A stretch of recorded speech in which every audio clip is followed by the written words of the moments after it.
Atenção! Começa agora uma teleaula de Química do Ensino Médio. Você vai assistir a teleaula de número 23. Bons estudos!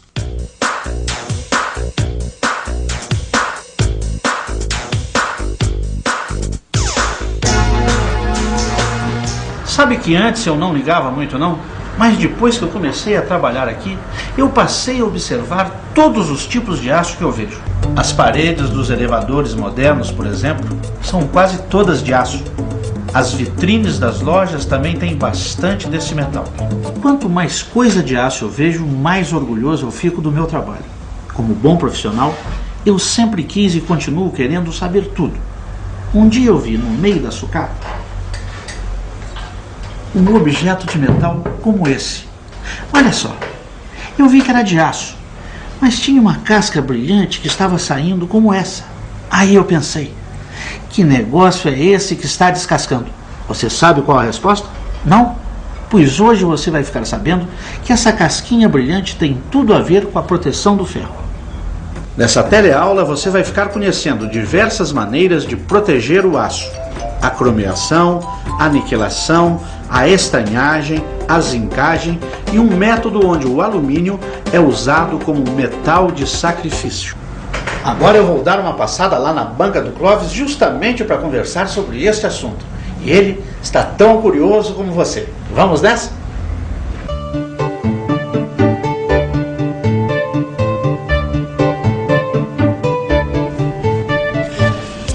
Clóvis, que tanto você olha aí pra essa chave de fenda, hein? Ah, Zezé, minha chave de fenda tá descascando. E é mesmo, tá saindo uma casquinha aqui. O que é isso? É tinta? É justamente isso que eu queria saber. Bom, ainda bem que o Rodrigo vai aparecer aqui hoje. Ele vai poder me dizer. Ah, e falando nele, olha ele aí. Oi?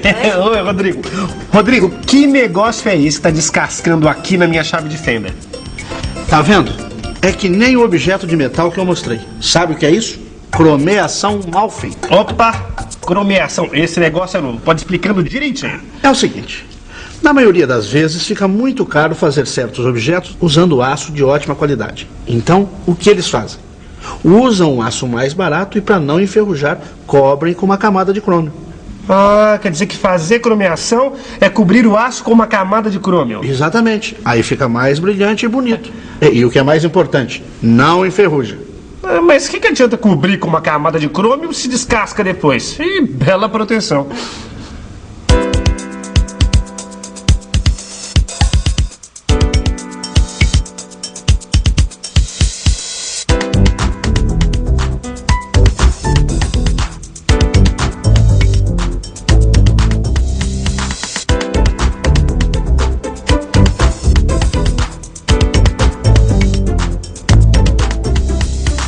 Nós estamos aqui numa empresa que é especializada em fazer a proteção do aço. E é claro que eles também fazem a cromeação.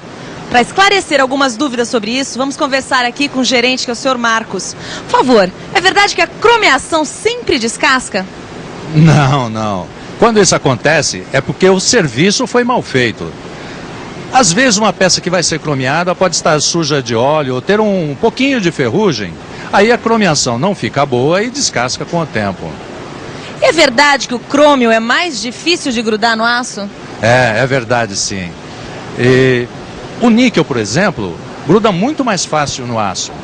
É por isso que muitas vezes uma peça primeiro é niquelada, depois cromeada.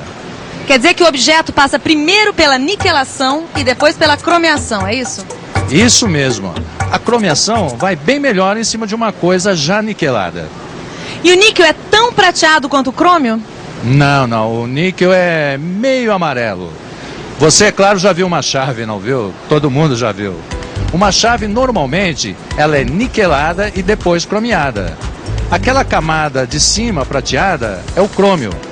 Agora, se a gente raspar essa chave e tirar essa camada superior, a chave fica amarela, mostrando a camada de níquel que está embaixo. É por isso que as chaves velhas vão ficando amareladas. O níquel é amarelado e o crômio é prateado. Nossa, Rodrigo, você entende mesmo de metais, hein? Ah, mas não foi sempre assim não, Zezé. Para saber tudo isso, eu precisei fazer aquilo que todo mundo precisa fazer para aprender. Admitir que não sabe e perguntar. Ler a respeito, se informar, enfim, ir atrás. E falando nisso, Já que estamos conversando a respeito de proteção do aço, eu lembrei de uma história bem interessante. Para você ver, Zezé, que eu não nasci sabendo. Foi logo quando eu comecei a trabalhar no depósito. Eu vi um negócio que eu achei meio estranho. Um monte de latas que estavam no meio do aço que ia ser vendido para siderúrgica. Aí eu fui conversar com o seu Pelizon. Sabe o que é, seu Pelizon? É que eu vi o pessoal carregando um monte de lata amassada junto com aço que está indo lá para a siderúrgica. Pode misturar lata com aço? Presta atenção, Rodrigo. Lata também é aço. Na verdade, lata é uma folha de aço mergulhada em estanho derretido. Como é que é? É isso mesmo. É o que eles chamam de estanhagem. A lata, ou folha de Flandres, é uma folha de aço estanhado, isto é, coberta com um metal chamado estanho. Isso é feito mergulhando a folha no estanho derretido.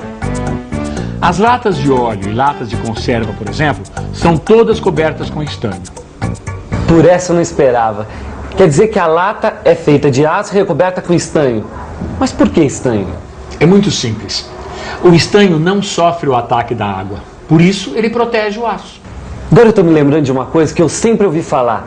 Que quando a gente vai no supermercado, a gente não deve comprar as latas que estão amassadas. Por quê? Você tem razão. Eu também já ouvi falar nisso. Só que eu não sei o motivo. Mas eu estou gostando desse seu interesse pelos metais, Rodrigo. Assim você vai longe. Peraí. Eu sei quem pode responder essa pergunta para você. A ideia do seu Pelizon era que eu fosse até a fábrica de aço que comprava sucata do depósito.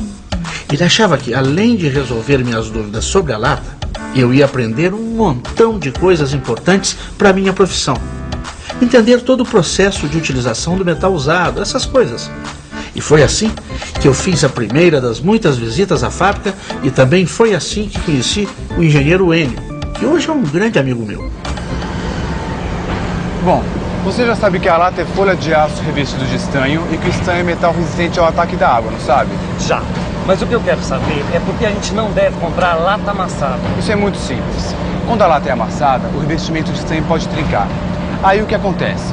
No lugar da trinca, o aço fica exposto ao ataque da água que normalmente tem dentro dessas latas de conserva. Na verdade, até o estanho fica em contato com essa água. Então o aço e o estanho ficam em contato com a água? Exatamente. É como se o ferro e o estanho competissem pela água, disputassem ela. Só que o ferro é atacado com muito mais facilidade e enferruja, já que o estanho não acontece nada. E tem outra coisa curiosa que piora ainda mais a situação. O ferro enferruja mais rápido quando está junto com o estanho. Como é que é? É isso mesmo. É como se o estanho empurrasse a água para o ferro naquele ponto onde o revestimento está trincado. Aí a ferrugem aparece mesmo e acaba contaminando o alimento.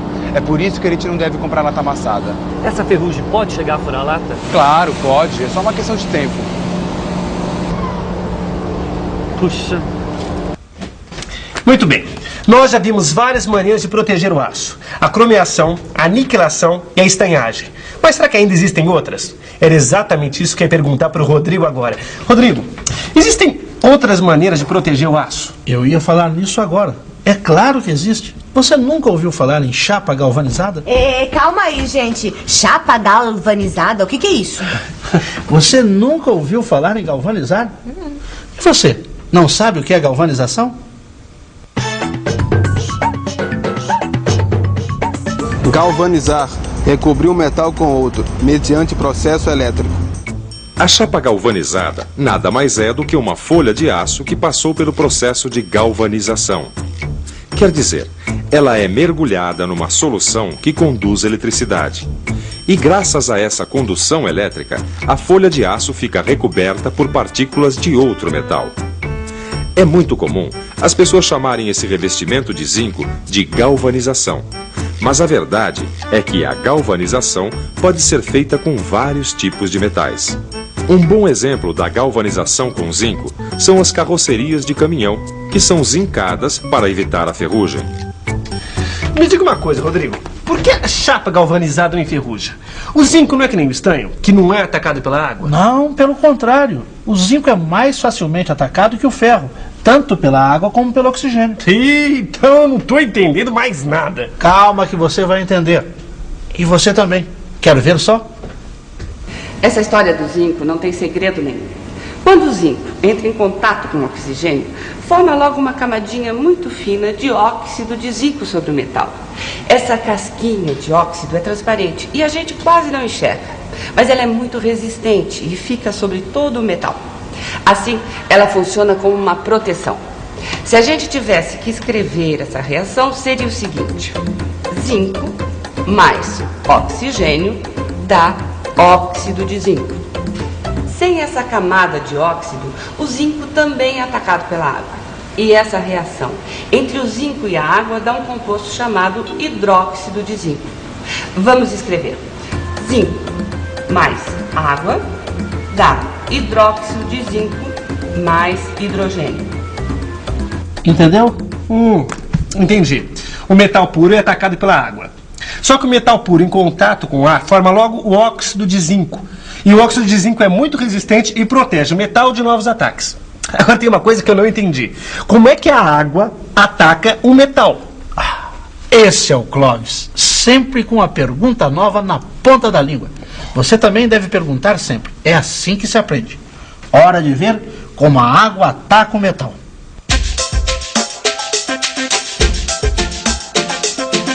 Vamos ao laboratório.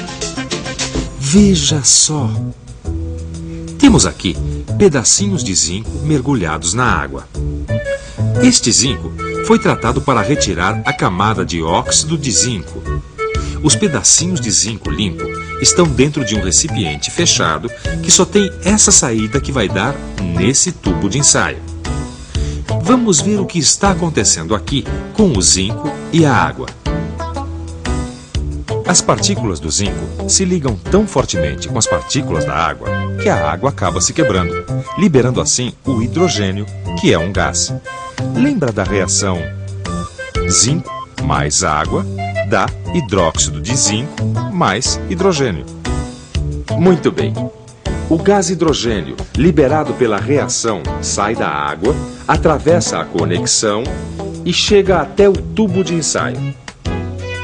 Agora veja o que acontece se riscarmos um fósforo. Bum! Ai, que susto! É pra assustar mesmo? O hidrogênio é um gás muito perigoso, ele é altamente explosivo. Quer dizer então que se eu riscar um palito de fósforo assim, o hidrogênio do ar vai bum! Nada disso. O ar atmosférico não tem hidrogênio. Além disso, o hidrogênio é um gás muito leve. E quando ele escapa de algum lugar, a tendência dele é ir lá para cima. Peraí, mas voltando ao assunto da proteção do aço. Vocês sabem, eu estava lembrando que outro dia eu vi na televisão um programa que falava de um jeito interessante, diferente de proteger o aço. Existe um processo de proteção do aço que também usa metal, mas que não é feito através de revestimento, como a cromeação, a niquelação, a estanhagem e a zincagem. É um processo muito usado em estacas que são enterradas ou que ficam mergulhadas no mar, como nas plataformas de petróleo. É também usado para proteger cascos de navio. Ele funciona da seguinte maneira: um bloco de alumínio é grudado ao objeto de aço, na estaca ou no navio, por exemplo. E como o alumínio é mais fácil de ser atacado pela água, todo o ataque é feito nele, poupando assim o aço.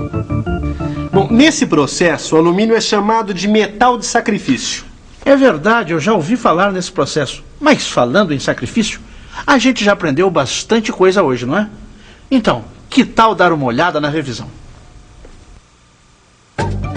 E atenção, se liga aí que é hora da revisão. Nessa teleaula, vimos que existem várias maneiras de se proteger o aço. Primeiro, você ficou conhecendo os processos de cromeação e niquelação. Depois, você viu a estanhagem, que é o revestimento com estanho, feito, por exemplo, nas latas de óleo e de conservas. E ficou sabendo por que não devemos comprar latas amassadas. Na sequência, vimos a zincagem e aprendemos por que o óxido de zinco é tão importante na proteção do aço. Você ainda aprendeu que o hidrogênio é um gás leve e muito explosivo. Por último, vimos um processo usado em plataformas de petróleo, onde o alumínio é grudado à estaca de aço e funciona como um metal de sacrifício. Peraí, eu estava aqui pensando uma coisa. Se a água ataca o alumínio, Por que é que quando a gente ferve água na panela de alumínio, a panela não fura? Eu dou uma dica. Tem a ver com a formação do óxido de alumínio. Mas a resposta mesmo você vai encontrar no seu livro de química. Bom estudo. Até a próxima.